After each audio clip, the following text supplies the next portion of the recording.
we have just had our first paper for our seminar series on myths and politics.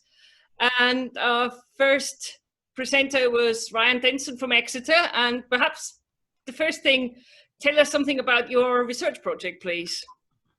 Yes, so my research here, my thesis is supervised primarily by Daniel Ogden, and it is very much mainly a study that's looking at various different types of mythical sea creatures in the ancient world. This includes most famously the sea monster centered around the Kitae and other sort of monstrous types of sea creatures like Scylla and Charybdis, which show very much a sort of darker version of the sea, very much in the sense of how the sea was perceived to be an element of danger. But in my thesis, I'm also combining that with the more sort of human elements in the sea that we see in the Nereids, which are depicted as fairly humanoid in nature, and things like Tritons, these hybrid entities as well. So also combining the sort of fear and danger of the sea with elements like the Nereids or Proteus and Glaucus, which are often said to be entities that, come and help sailors. So it's very much looking at not all, but a lot of the mythical sea entities, and how did the ancients perceive of this, and what can this tell us about the ways that they perceived reality in terms of the sea, and how did that affect their lived experiences? Thanks so much. Yeah, and you just gave us an amazing overview of so many different kinds of sea monsters and so on. I mean, what I find really interesting is how that links in with notions of the wrath of the gods and so on. Would you like to tell us a bit more about that? Yeah, I mean, it fits in definitely a lot. This is something that I'm looking at, especially with the ways that Poseidon is depicted through these entities. And, in a way, their divine will is made most forcefully through myths like the Andromeda myth, where Poseidon sends a sea monster against Andromeda. And how does this function as ideas of basically the manifestation of the divine will? One of the things that I'll be looking at in my first chapter of the thesis is generally how did the ancients conceive of the sea itself to sort of set a backdrop for what will be the entities that I'm looking at, because I think there's a lot of interrelated things there of, especially when you have a deity that is specifically for the sea, how does that, create notions of control over it? Because we have these, on one hand, we have ideas of the sea as an uncertain and chaotic realm, but sometimes it's been asserted that Poseidon is this sort of chaotic deity, but not really depicted like that in a irrational sense. He's an entity that, for the most part, provides control and stability. So how does that then affect my creatures? And one of the reasons that in my study, I emphasize most often the terrifying sea monsters, of course, and that's what gets people's attention a lot of times.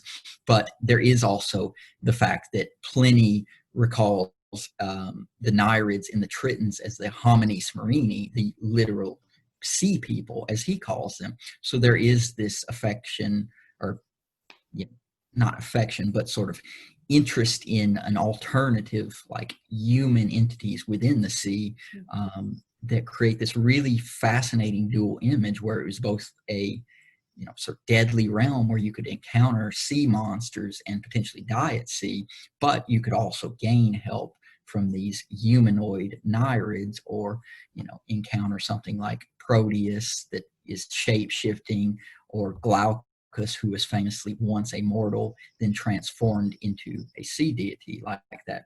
So there's all sorts of varieties and different roles that I'm looking at as basically different expressions of the sea in the ancient imagination.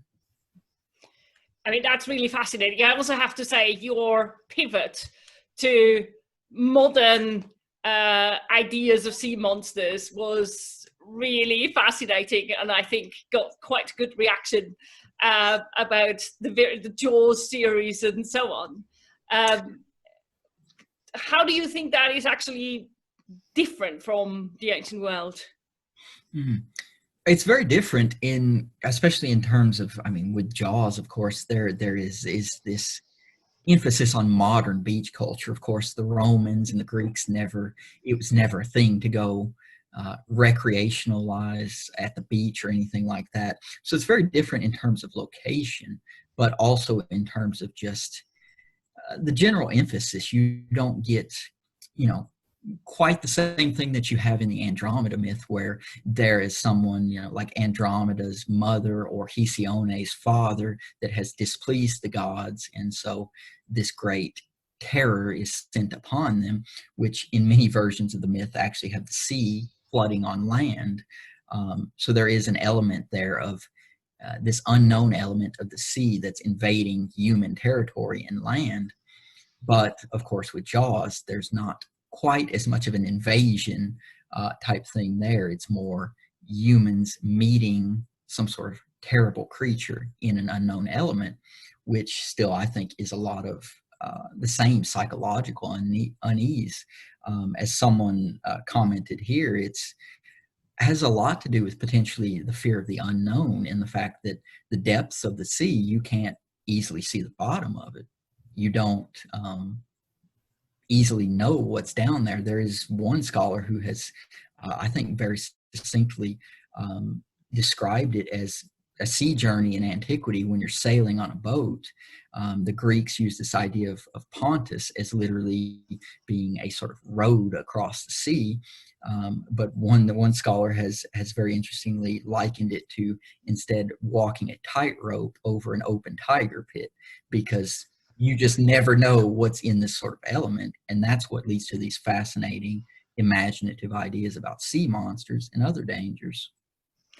Thank you very much, and thanks for letting us not just grill you for over half an hour in the seminar, but also afterwards for this. So thanks very much, and thanks also for kicking off our seminar with such a fantastic paper that really got people thinking.